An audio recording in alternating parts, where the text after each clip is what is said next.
السلام علیکم ورحمۃ اللہ وبرکاتہ۔ نحمدہ و نصلی علی رسولہ الکریم، اما بعد۔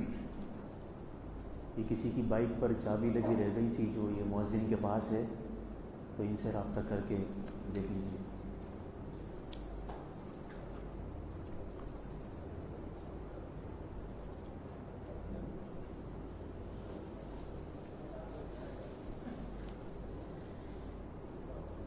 اعوذ باللہ من الشیطان الرجیم، سورہ بقرہ کی آیت نمبر 275، تیسرا پارہ۔ الذین یأکلون الربا لا یقومون الا کما یقوم الذی یتخبطہ الشیطان من المس۔ الذین، جو لوگ، یأکلون، کھاتے ہیں، الربا، سود کو، لا یقومون، وہ کھڑے نہیں ہو سکتے، الا، مگر، کما یقوم الذی، جس طرح کھڑا ہوتا ہے، الذی، وہ شخص، یتخبطہ، اسے خبطی بنا دیتا ہے، الشیطان، و شیطان، یعنی اسے چھو کر جنون کی حالت، کیفیت پیدا کر دیتا ہے، من المسی، چھو کر، چمٹ کر، اسے تکلیف دے کر، اس پر اپنا اثر ڈال کے۔ یہاں سود کی ایک مثال بیان کی گئی ہے کہ جس طرح کوئی شخص جنات کے اثر سے یا جنات کے پریشان کرنے سے ذہنی طور پر وہ اپنا توازن کھو بیٹھتا ہے اور بہت سے معاملات میں وہ صحیح راستے پر نہیں آ پاتا، کچھ غلطیاں بھی کرتا ہے جو کہ عموماً عام حالات میں وہ نہیں کرتا تھا، کیونکہ اس کا دماغ بند ہو جاتا ہے۔ اسی طرح جو سود کھانے والا ہے وہ اتنا مفاد پرست بن جاتا ہے اور اس سود کی وجہ سے اتنی اس پر نحوست طاری ہوتی ہے کہ وہ، اس کا دماغ بند ہو جاتا ہے، وہ حق کے راستے کی طرف نہیں آ سکتا، لوگوں کی خیر خواہی کے راستے کی طرف کبھی نہیں سوچ سکتا، بلکہ اسے پھر ہمیشہ یہی سوچ آتی ہے کہ میں اپنے لیے جیوں اور میرا جو فائدہ ہے بس میں اس کو دیکھوں۔ تو اصل یہ بیان اس طرح یہ بات اور مثال بیان ہوئی ہے۔ ذالک بانہم قالوا، یہ اس لیے ہے کہ انہوں نے کہا، انما البیع مثل الربا، کہ سود، تجارت سود کی طرح ہے۔ کیونکہ کچھ لوگ یہ کہتے تھے، اب بھی اس زمانے میں بھی اکثر لوگ کہتے ہیں کہ جی سود اور تجارت میں فرق کیا ہے؟ سود میں بھی منافع ہے، تجارت میں بھی منافع ہے، سود میں بھی ایک شخص نے پیسہ دیا، تجارت میں بھی پیسہ دیا۔ اصل بات یہ ہے کہ سود اور تجارت میں جو بنیادی فرق ہے وہ یہ ہے کہ نمبر ایک، سود جس میں مناسب شرح معلوم ہوتی ہے کہ اتنا آپ کو فائدہ ہوگا لینے والے کو، جو سود مطلب دے رہا ہے جب واپس لے گا تو اس سے اتنا فائدہ وہ لے گا، اتنے پیسے، جبکہ کاروبار میں فائدہ بھی ہے، نقصان بھی ہے۔ سود میں نقصان نہیں ہے سوائے بہت کم کہ اگر وہ سامنے والا شخص جو ہے اس کا اتنا نقصان ہو گیا یا پھر وہ چھوڑ کر چلا گیا، لیکن سود والے تو اپنی کارروائی بھی ہمیشہ پکی ہی کر کے رکھتے ہیں، جبکہ تجارت والے لوگ بہت سے معاملات میں صرف اعتماد کر کے ہی دھوکہ کھا جاتے ہیں۔ اور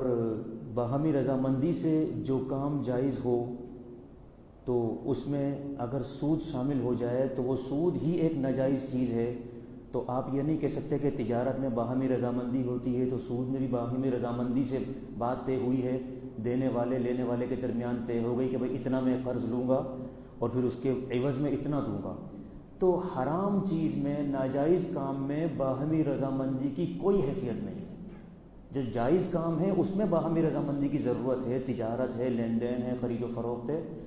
ایک شخص مال بیچ رہا ہے، وہ کہے میں آپ کو نہیں بیچتا تو آپ اس سے نہیں خرید سکتے، آپ کو اس سے نہیں خریدنا تو وہ زبردستی آپ کو بیچ نہیں سکتا، اس میں بھی تجارت میں بھی زبردستی نہیں ہو سکتی۔ لیکن گناہ کے کام میں باہمی رضامندی بھی کسی چیز کو، کسی حرام اور ناجائز چیز کو جائز نہیں کر سکتی۔ اور تجارتی سود ہو یا ذاتی سود ہے، ان دونوں میں بھی ظلم اور مفاد پرستی ہے۔ کچھ لوگ کہتے تھے کہ جی یہ جو سود کے معاملات ہیں، ایک ذاتی ہوتا ہے، ایک تجارتی ہوتا ہے، تو لوگ کہتے ہیں کہ جی تجارتی سود حرام ہے اور ذاتی سود حرام نہیں ہے، جبکہ عرب کے زمانے میں جس وقت یہ آیت نازل ہوئی اس وقت بھی تجارتی سود کا رواج قائم تھا اور اچھے اچھے لوگ بھی اس میں شامل تھے اور یہ کام کر رہے تھے۔ اسی طرح سود میں ہمیشہ امیر کو ہی فائدہ ہوتا ہے، غریب کا کوئی فائدہ نہیں ہے بظاہر، کیونکہ وہ مال دیتے دیتے تھک جاتا ہے اور وہ مکمل نہیں ہوتا۔ اور تجارت میں لین دین کا معاملہ ہے، اگر تجارت میں شراکت داری ہوتی ہے تو ایک شخص مال لگاتا ہے اور دوسرا شخص اپنا کام کرتا ہے، محنت کرتا ہے، جسے مزاربت کہتے ہیں، مشارکت کہتے ہیں۔ تو اس بنیاد پر محنت کرنے والے کو بھی صلہ ملتا ہے اور کام پیسہ لگانے والے کو بھی صلہ ملتا ہے، اور جبکہ اگر نقصان ہو تو دونوں برابر کے شریک ہیں۔ سود میں پیداوار کا جو ریشو ہے اس کی وہ کم ہے، جبکہ تجارت میں زیادہ ہے، کیونکہ تجارت میں ایک فائدہ یہ بھی ہے کہ غریب آدمی اپنے حساب سے ایک چیز لیتا ہے اور جتنی وہ چیزیں خریدے گا اتنا تجارت کو فائدہ ہوگا، جبکہ سود میں یہ ہوتا ہے کہ صرف آپ نے پیسہ لگایا اور وہ آگے اس میں کوئی تجارت یا کوئی بڑا کام نہیں کر پا رہا، کیونکہ عموماً سود دیا بھی چھوٹا ہی جاتا کہ جس سے اس کو واپسی بھی لوٹانا ہوتا ہے۔ کچھ لوگ کہتے ہیں کہ جی یہ جو دکانیں کرائے پہ دی جاتی ہیں، مکان، یہ بھی تو سود کی طرح ہے کہ آپ نے ایک چیز دے دی، اس کی جگہ آپ پیسے لے رہے ہیں، تو وہ آپ ایک جگہ دے رہے ہیں، اس جگہ کو وہ استعمال کر رہا ہے، جس بنیاد پر اس کی وجہ سے آپ اس سے پیسے لے رہے ہیں، گاڑی ہے، مکان ہے، یا کوئی بھی چیز استعمال کی آپ دیتے ہیں کرائے پر، تو یہ باقاعدہ وہ چیز خرچ کرنے کے بارے میں ہے، یعنی وہ استعمال کرتا ہے تو اس کے عوض آپ اس سے اس کا کرایہ لیتے ہیں، صرف پیسے پر پیسہ نہیں لیا جاتا۔ تو پیسے پر پیسہ لینا یہ اصل سود ہے، یا پھر وہی چیز ہم جنس کی ایک دوسری چیز کو لے لینا اور زیادہ بڑھا کر لے لینا، یہ بھی سود کہلاتا ہے۔ وَأَحَلَّ اللَّهُ الْبَيْعَ وَحَرَّمَ الرِّبَا، اللہ نے تجارت کو حلال کیا ہے اور سود کو حرام کر دیا ہے۔ اسلامی معاشرے نے سود کی حرمت بیان کی ہے اور وہیں اکثر مقامات پر زکوٰۃ اور صدقات کی ترغیب دلائی ہے، کیونکہ اسلام کا ایک بڑا مشن یہ ہے کہ سود کو ختم کیا جائے، زکوٰۃ، صدقات اور تجارت کو رواج دیا جائے اور اس کی ترغیب دلائی جائے۔ سیدنا ابن عباس رضی اللہ تعالیٰ عنہ فرماتے ہیں کہ جو شخص بھی سود کھاتا ہے اللہ تعالیٰ اس سے نہ صدقہ قبول کرتا ہے، نہ جہاد قبول کرتا ہے، نہ حج، نہ ہی صلہ رحمی میں اگر وہ مال خرچ کرے تو اس سے کوئی عبادت قبول نہیں ہوتی۔ یہی ہے اللہ تعالیٰ نے سود کو حرام قرار دیا ہے اور اس کو اللہ رب العالمین مٹا دیتا ہے۔ فمن جاءہ موعظۃ من ربہ، جس کے پاس اس کے رب کی طرف سے نصیحت آ جائے، فانتہی، اور وہ رک جائے، فلہ ما سلف، تو اس کے لیے ہے جو کچھ پہلے گزر چکا ہے، وامرہ الی اللہ، اور اس کا معاملہ اللہ کے پاس ہے۔ جس کو معلوم ہو گیا کہ سود حرام ہے، اسے پہلے پتہ نہیں تھا، تو اب اسے چاہیے کہ وہ رک جائے، چاہے سود کی بات ہو یا کسی بھی چیز کی بات اسے پتہ چل جائے تو جیسے ہی کوئی نیکی کی بات پتہ چل جائے فوراً عمل کرنے کے لیے وہ تیار ہو جائے، اگر اس کے عمل میں وہ آ سکتی ہے، اور اگر گناہ کی بات معلوم ہو جائے تو فوراً اس سے رک جائے۔ جو پچھلے معاملات ہیں ان کا معاملہ اللہ کے پاس ہے۔ کچھ لوگ کہتے ہیں کہ پہلے جو سود لے لیا وہ معاف ہو گیا، اس کا یہ مطلب نہیں ہے۔ اللہ نے فرمایا وہ اس کا معاملہ اللہ کے پاس ہے، اللہ جس طرح چاہے اس کے ساتھ معاملہ کرے۔ وَمَنْ عَادَ فَأُولَٰئِكَ أَصْحَابُ النَّارِ، اور جو شخص لوٹ آئے سود کی طرف، دوبارہ پلٹ جائے تو یہ لوگ آگ والے ہیں، ہم فیہا خالدون، یہ اس میں ہمیشہ رہیں گے۔ یمحق اللہ الربا، اللہ تعالیٰ سود کو مٹاتا ہے، ویربی الصدقات، اور صدقات کو بڑھاتا ہے۔ یہی کہ مٹانا کہ سود کی کوئی بھی چیز قبول نہیں ہوتی کسی بھی صورت میں، جبکہ صدقات دینے سے اجر بھی ملتا ہے، اللہ قبول بھی فرماتا ہے، اور امیر اور غریب میں باہمی محبت بھی قائم رہتی ہے۔ واللہ لا یحب کل کفار اثیم، اور اللہ تعالیٰ نہیں پسند کرتا ہر ناشکر گنہگار سے۔ کون ناشکرا؟ کہ اسے اللہ نے جتنی دولت، جتنا مال دیا تھا اس پر اس نے اللہ کا شکر ادا نہیں کیا، بلکہ یہ سود بھی لے رہا ہے اور لوگوں کو نقصان پہنچا رہا ہے۔ اور یہ جو مال صحیح خرچ کرنا تھا، اللہ کی ہر نعمت کا شکریہ ادا اس طرح ہوتا ہے کہ اللہ نے جو نعمت دی ہے اس کو صحیح استعمال کیا جائے۔ تو مال کو اس نے غلط استعمال کیا سود کے راستے پر، تو اللہ نے فرمایا یہ ناشکرا ہے، اس نے میری نعمت کا شکر ادا نہیں کیا، یعنی صحیح استعمال نہیں کیا۔ اثیم گناہ گار ہے کیونکہ یہ سود کھا رہا ہے اور لوگوں کے مال ناحق کھا رہا ہے۔ اور جس کے پاس ضرورت سے زائد چیز ہے وہ ویسے ہی اللہ کے راستے میں دے دے، اسے سود کے معاملات میں پڑھنے کی ضرورت ہی نہیں ہے۔ ان الذین آمنوا، بے شک وہ لوگ جو ایمان لائے، وعملوا الصالحات، اور نیک اعمال کیے۔ اب یہاں پر سود کے مقابلے میں، ان گناہوں کے مقابلے میں نیکیوں کی ترغیب دلائی جا رہی ہے۔ واقاموا الصلاۃ، اور انہوں نے نماز قائم کی، وآتوا الزکوٰۃ، اور زکوٰۃ ادا کی۔ نماز جو ہے وہ بدنی عبادت میں سب سے افضل ہے، اہم ہے، اور زکوٰۃ جو ہے مالی عبادت میں سب سے اہم ہے۔ جبکہ اسلامی طریقہ یہ ہے اگر کسی کو قرض بھی دیا جائے اور اگر وہ قرض نہیں ادا کر پا رہا تو اسے تھوڑی ڈھیل دی جائے ایک حد تک، ایک مدت تک، اور اگر معاف کر دیں آپ کے پاس اتنا اللہ نے دیا ہے تو یہ اس سے بھی زیادہ بہتر ہے، اس کی بھی ترغیب دلائی گئی ہے۔ لہم اجرہم عند ربہم، ان کے پاس ان کا اجر ہے ان کے رب کے پاس، ولا خوف علیہم، ان پر کوئی خوف نہیں ہوگا۔ یہ جو مال بھی خرچ کریں گے یہ کم نہیں ہوگا، کم ہونے کا بھی خوف نہیں ہوگا، بلکہ زکوٰۃ جتنی ادا کریں گے اللہ بڑھائے گا۔ ولا ہم یحزنون، اور جو کچھ وہ خرچ کر دیا ہے انہوں نے اللہ کے راستے میں اس پر کبھی وہ غمگین نہیں ہوں گے، جو بھی نیکی کی ہے اس پر کبھی غم نہیں ہوگا۔ یا ایھا الذین آمنوا اتقوا اللہ، اے ایمان والو اللہ سے ڈرو، وذروا ما بقی من الربا، اور چھوڑ دو اس چیز کو جو باقی رہ گیا ہے سود سے، ان کنتم مؤمنین، اگر تم مومن ہو۔ یہاں پر مومن کی شرط لگائی گئی ہے کیونکہ ایمان اور سود دونوں ایک جگہ جمع نہیں ہو سکتے۔ بنی اسرائیل میں جو ہلاکتیں ہوئیں، نقصانات ہوئے، اللہ نے کچھ حلال چیزوں کو حرام بھی کر دیا تھا، اس کی بڑی وجہ یہ تھی کہ وہ سود کھاتے تھے اور لوگوں کا مال ناحق کھا لیا کرتے تھے، یعنی غیر جائز طریقوں سے۔ فَإِن لَّمْ تَفْعَلُوا، اگر تم ایسا نہیں کر سکتے، اگر تم نے ایسا نہیں کیا کہ سود کو نہیں چھوڑا، فَأْذَنُوا، تو تیار ہو جاؤ، بِحَرْبٍ مِّنَ اللَّهِ، اللہ سے جنگ کرنے کے لیے، اور رسولہ، اور اس کے رسول سے جنگ کرنے کے لیے۔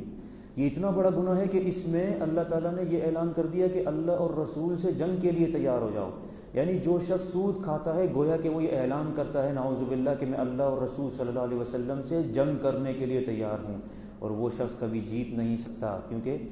اللہ کا مقابلہ کوئی نہیں کر سکتا، اور نہ ہی اللہ کے رسول کا مقابلہ کر سکتا ہے جب اللہ کی مدد رسول کے لیے آ جائے۔ ورنہ وقتی طور پر تو مسلمانوں کو شکستیں بھی ہوئی ہیں، اگرچہ آخری جو فتح ہوتی ہے اور جو نتیجہ ہوتا ہے اور انجام وہ متقین کے لیے ہی بہتر ہوتا ہے۔ وَإِن تُبْتُمْ فَلَكُمْ رُؤُوسُ أَمْوَالِكُمْ، ان اگر تم توبہ کر لو، فَلَكُمْ، تو تمہارے لیے ہے، رؤوس اموالکم، تمہارے مال کا اصل سرمایہ، جو اصل سرمایہ ہے وہ تمہارا ہی ہے۔ جیسے تم نے اگر سود دیا تھا، سود کے لیے کوئی قرضہ دیا تھا، تو اب اگر تمہیں پتہ چل گیا ہے کہ سود حرام ہے تو جتنا مال اگر 10 لاکھ روپے دیے تھے یا 10,000 روپے دیے تھے اتنا تو واپس لے لو، لیکن اس کے اوپر جو سود لینا تھا وہ چھوڑ دو، وہ اب نہیں لے سکتے۔ لے تو پہلے بھی نہیں سکتے تھے، لیکن اب تمہیں پتہ چل گیا ہے، اب تو ہر صورت میں بچنا ہے اور چھوڑ دینا ہے۔ لا تظلمون، تم بھی ظلم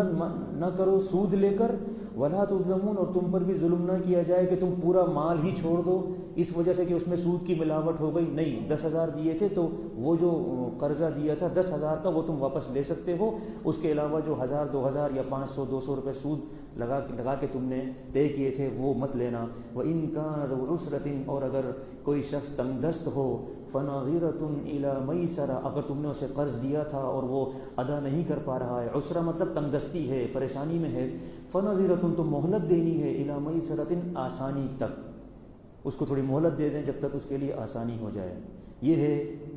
صدقات، خیرات اور خاص طور پر اسلامی طریقے سے قرضہ دینے کا معاملہ۔ صدقات اور خیرات تو انسان واپسی لیتا ہی نہیں ہے، جبکہ قرض میں بھی فرمایا گیا کہ آسانی تک اسے ڈھیل دے دیں۔ وَأَن تَصَدَّقُوا، اور اگر اصل مال بھی آپ چھوڑ دیں، آپ دیکھیں وہ قرض واپس نہیں کر سکتا، آپ پورا ہی مال چھوڑ دیں، صدقہ کر دیں، خیر لکم، تو یہ آپ کے لیے بہت بہتر ہے، ان کنتم تعلمون، اگر تم لوگ جانتے ہو۔ وَاتَّقُوا يَوْمًا، اور تم ڈر جاؤ اس دن سے، ترجعون فیہ الی اللہ، جس دن تمہیں اللہ کی طرف لوٹ کر جانا ہے، ثم توفیٰ، پھر بدلہ پورا دیا جائے گا، بدلہ، کل نفس، ہر نفس کو، ما کسبت، جو اس نے کمایا، یعنی برابر دیا جائے گا، مکمل دیا جائے گا۔ لیکن اللہ تعالیٰ تو اس سے بڑھ کر بدلہ دے گا، صرف یہ ہے کہ برائی کا بدلہ اتنا ہی ملے گا جتنی برائی کی تھی، جبکہ نیکی کا بدلہ بڑھا چڑھا کر دیا جائے گا، بلکہ 700 گنا بڑھا کر بھی دیا جائے گا کچھ نیکیوں کا بدلہ۔ وہم لا یظلمون، اور بندوں پر کسی قسم کا ظلم نہیں کیا جائے گا، بلکہ جس کو جتنا ملنا تھا، جس کو جتنی سزا ملنی تھی اتنی ملے گی، وہ بھی اگر اللہ چاہے گا تو اس میں سے بھی سزائیں معاف کر دے گا، لیکن شرک کو کبھی معاف نہیں کرے گا، اور اس کے علاوہ جو نیکی ہے نیکیوں کو بڑھا چڑھا کر دے گا، تو یہ ظلم نہیں ہوگا، اور نہ ہی ایسا ہوگا کہ جس کو جتنا حق ملنا تھا، جتنی سزا ملنی تھی اس سے زیادہ مل جائے، اور نہ ایسا ہوگا کہ کسی نے اگر کوئی نیکی کی ہو تو اس کی نیکی کو چھپا لیا جائے یا ضائع کر دیا جائے، سب چیزوں کا بدلہ دیا جائے گا۔ یا ایھا الذین آمنوا، اے ایمان والو۔ اب ظاہر بات ہے انسان جب لین دین کرے گا اور قرض دے گا اور لے گا تو اس کے بارے میں اللہ نے ایک بات ارشاد فرما دی ہے، یا ایھا الذین آمنوا، اے ایمان والو، اذا تداینتم، جب تم آپس میں ایک دوسرے کو قرض دو، بدین، قرض کے ساتھ معاملات کرو، دین کے، ادھار کے، الی اجل مسمی، ایک مقررہ وقت تک، فاکتبوہ، تو اسے لکھ لیا کرو۔ تو یہ لکھنا واجب نہیں ہے لیکن بہتر ضرور ہے. وَلْيَكْتُبْ بَيْنَكُمْ كَاتِبٌ بِالْعَدْلِ، اور تمہیں چاہیے کہ تمہارے درمیان ایک کاتب مطلب لکھنے والا، وَلْيَكْتُبْ لکھ لے، بِالْعَدْلِ عدل کے ساتھ. تو لکھنے والا جو ہے وہ عدل کے ساتھ لکھے، یعنی وہ ظلم نہ کرے یا اپنے مفاد کی بات یا جس کے ساتھ وہ لکھ رہا ہے اس کے مفاد کی بات نہ لکھے، بلکہ جو آپس میں جو طے ہوا ہے وہی لکھے. بعض اوقات لکھت پڑھت میں بھی لوگ ہیر پھیر کر جاتے ہیں یا پھر اس طرح کے جملے لکھ جاتے ہیں کہ اس کی کوئی حیثیت نہیں ہوتی، یا پھر لکھنے کے بعد اس پر وہ مہر نہیں لگائی جس کی بنیاد پر وہ آگے مطالبہ کر سکے کہ بھئی یہ میرا اپنے جو قرض دیا تھا میں نے آپ کو، تو وہ کہے کہ نہیں آپ نے مجھے دیا ہی نہیں ہے. تو یہ ساری چیزیں عدل میں آتی ہیں کہ وہ عدل کے ساتھ لکھنے کے تمام تقاضوں کو صحیح مکمل کرے اور ادا کرے. اور ویسے بھی آپ نے اگر کسی سے قرض لیا ہے یا کسی کو قرض دیا ہے تو اسے لکھ لیجئے، کیونکہ انسان کی زندگی موت کا بھروسہ نہیں ہے، انسان کے حالات کا بھروسہ نہیں ہے. کسی وقت بھی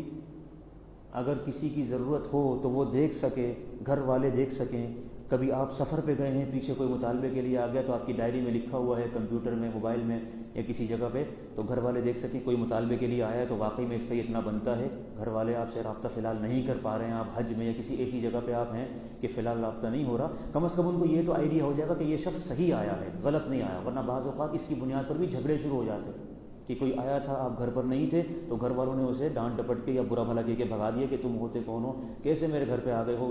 تم سے کوئی قرض ورض لیا نہیں ہوگا، ایسے ہی آ گئے. کوئی بھی بات ہو سکتی ہے،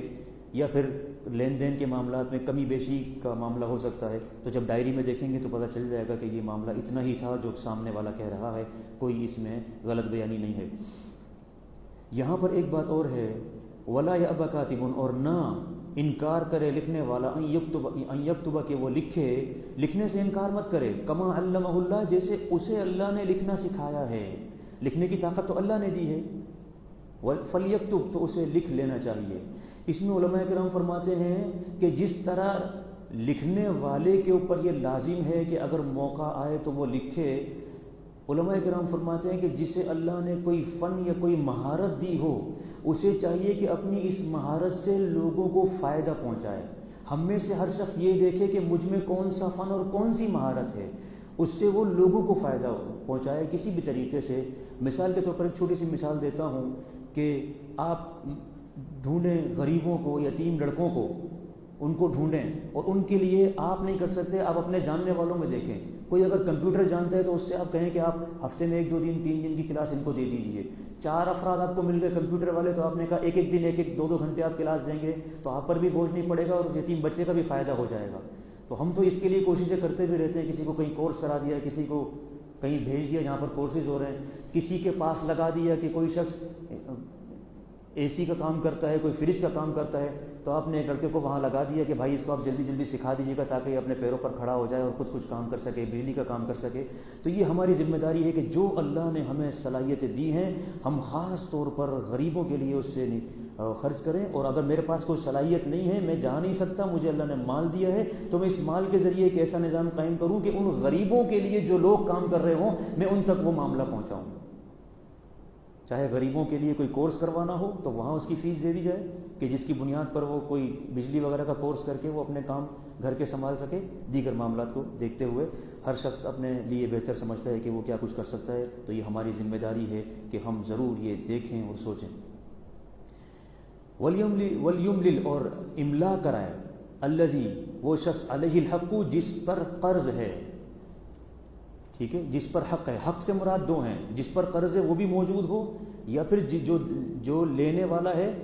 جس کے ذمہ قرض ہے یا قرض لینے والا. تو مطلب جو قرض لینے والا ہے وہ بھی موجود ہو اور قرض دینے والا بھی موجود ہو. صرف قرض دینے والا نہ لکھوا لے، بلکہ قرض لینے والا اصل وہ ہے، وہ دیکھے کہ کیا لکھا جا رہا ہے جو قرض لے رہا ہے، کیونکہ اسے واپس کرنا ہے. وَلْيَتَّقِ اللَّهَ، اور ڈرے اللہ تعالیٰ سے، ربہ، جو اس کا رب ہے، وَلَا يَبْخَسْ مِنْهُ شَيْئًا، اور اس میں کمی نہ کرے کوئی، یعنی کم نہ لکھوا دے وہ، کیونکہ اس نے قرض لیا ہے اب وہ واپس دے گا، تو ایسا نہ ہو وہ کم لکھوا کر اس میں غلطی کر دے اور اپنے مفاد کی خاطر وہ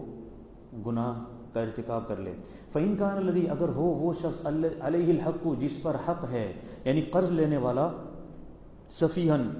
نادان ہو، یعنی لکھ نہیں سکتا، لکھ پڑھ نہیں سکتا، بے وقوف ہے، ان معاملات کو جانتا ہی نہیں ہے. سفی کا مطلب بے وقوف کے ساتھ، وہ خود املا کروائے، نہیں کروا سکتا تو اس کا ایک ولی، ایک وارث، ایک وکیل وہ اس کی طرف سے اس کی موجودگی میں لکھوائے یا اس سے پوچھ کر لکھوائے عدل کے ساتھ۔ وَاسْتَشْهِدُوا شَهِيدَيْنِ، اور تم 2 گواہ بنا لو، مِن رِجَالِكُمْ، تمہارے مردوں میں سے۔ گواہی کے لیے الگ الگ قوانین ہے، وہ انشاءاللہ پھر کبھی بیان ہو جائیں گے۔ البتہ چوری، نکاح اور طلاق وغیرہ کے لیے عموماً 2 مردوں کی گواہی کی ضرورت رہتی ہے، اور کہیں یہ گواہ مختلف بھی ہوتے ہیں۔ جہاں جہاں شریعت نے جن گواہوں کی جتنی تعداد ذکر کی ہے وہاں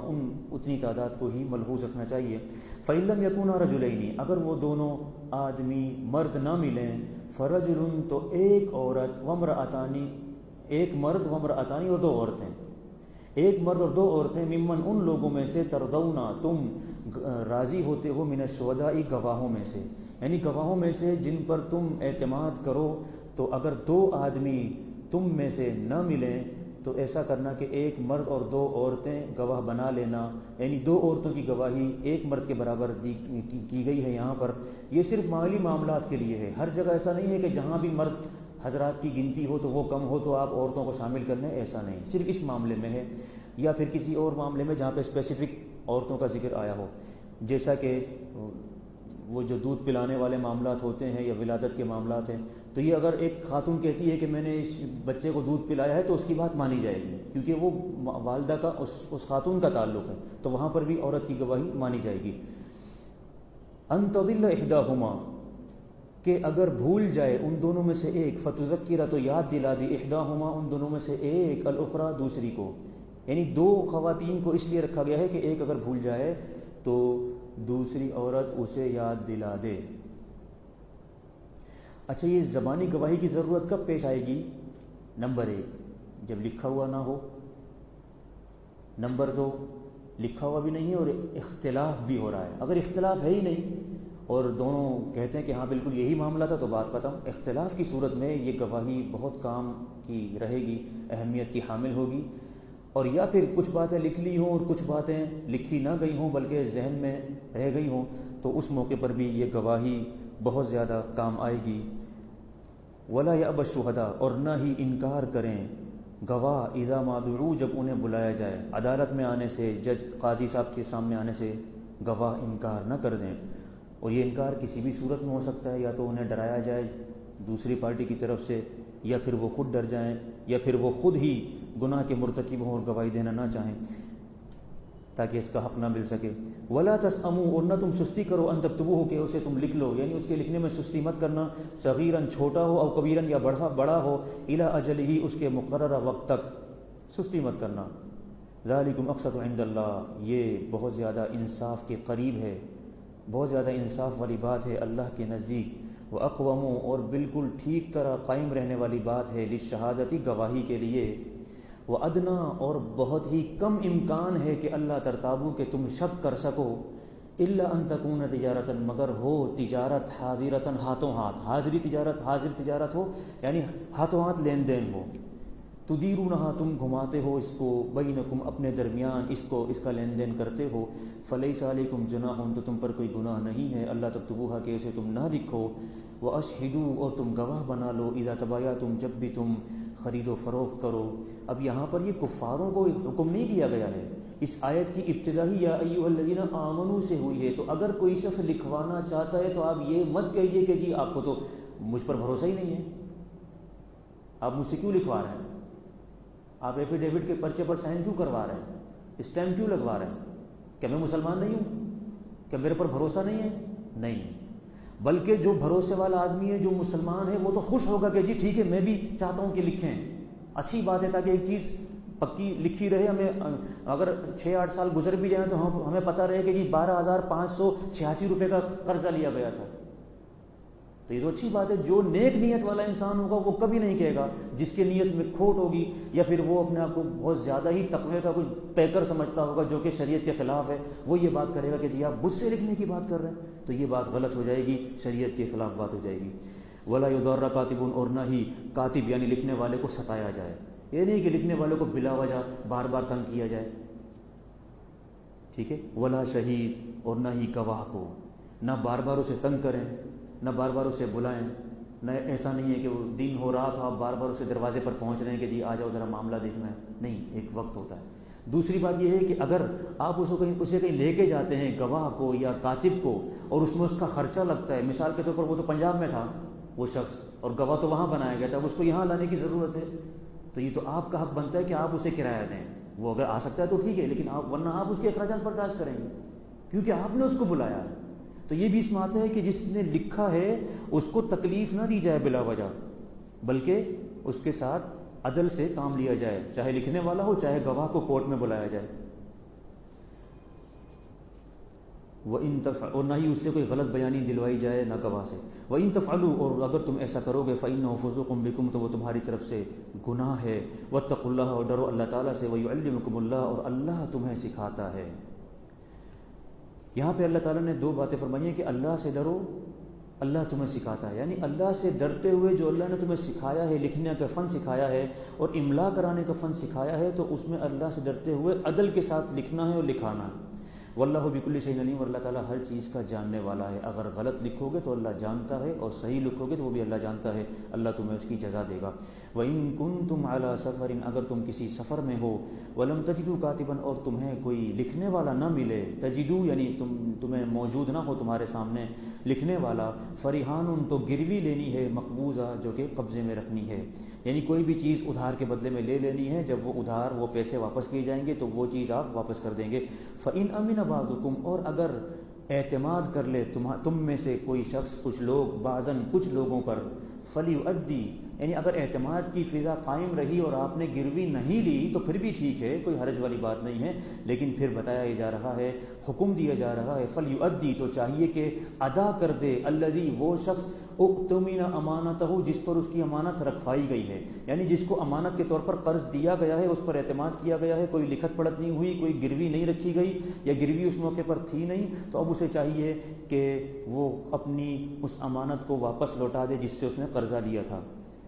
تو یہ قرض لینے والے کے بارے میں ہے کہ وہ جلدی سے جس طرح امانت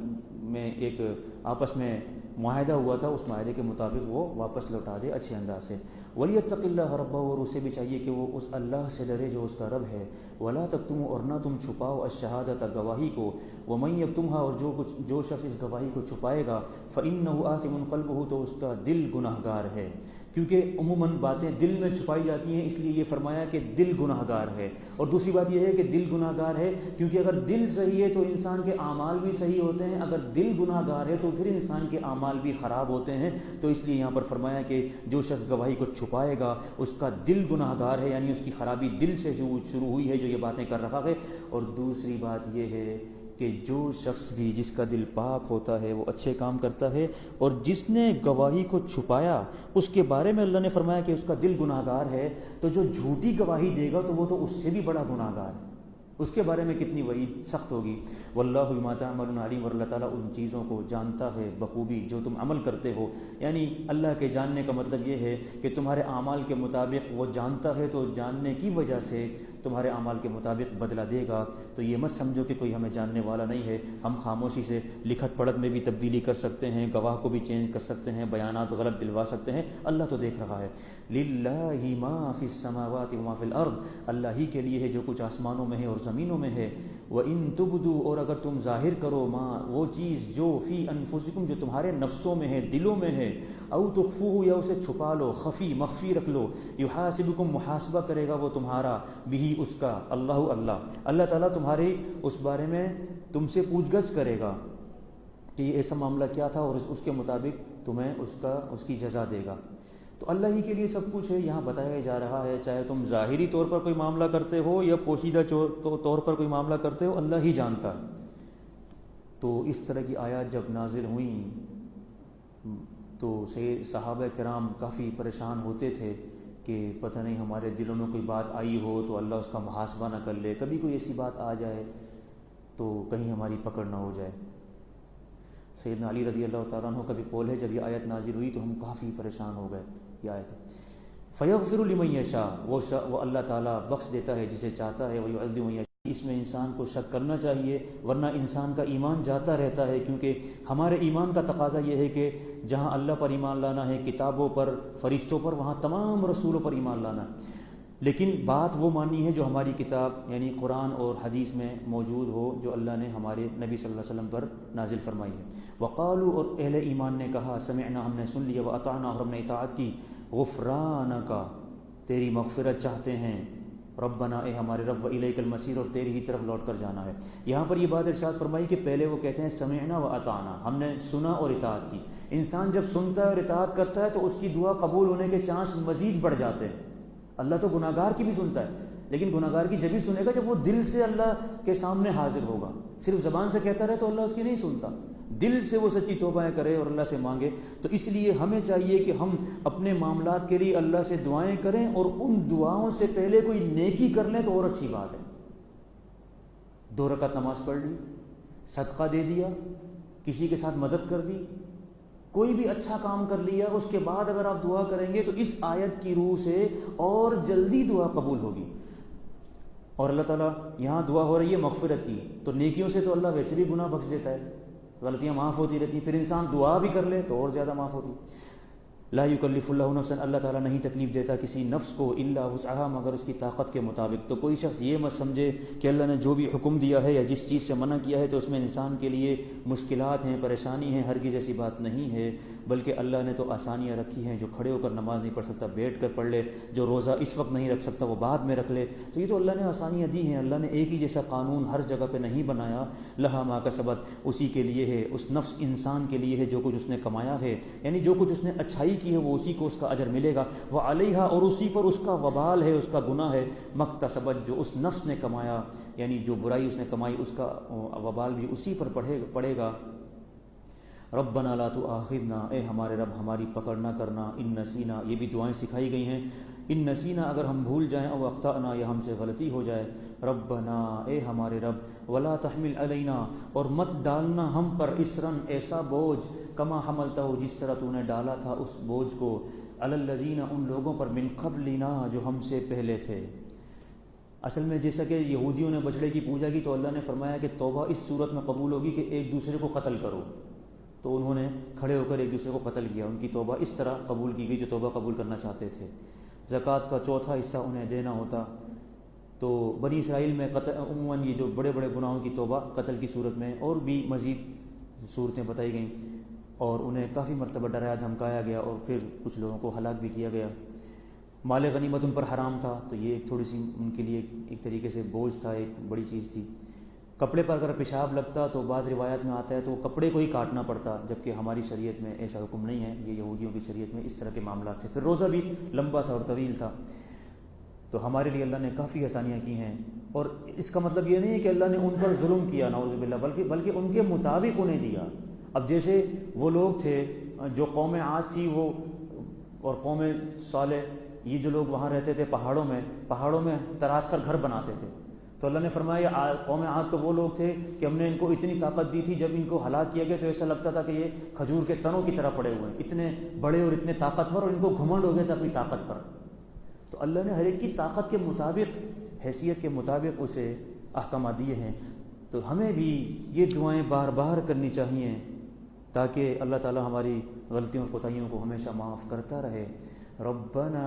اے ہمارے رب، ولا تحملنا، اور ہم پر وہ بوجھ نہ ڈالنا، ماں، ایسا بوجھ، لا طاقت، نہیں ہو طاقت، لنا، ہمارے لیے، بھی، اس بوجھ کی، کوئی ایسا حکم نہ دینا جو ہم نہ کر سکیں، واعف عنا، اور ہمیں بخش دے۔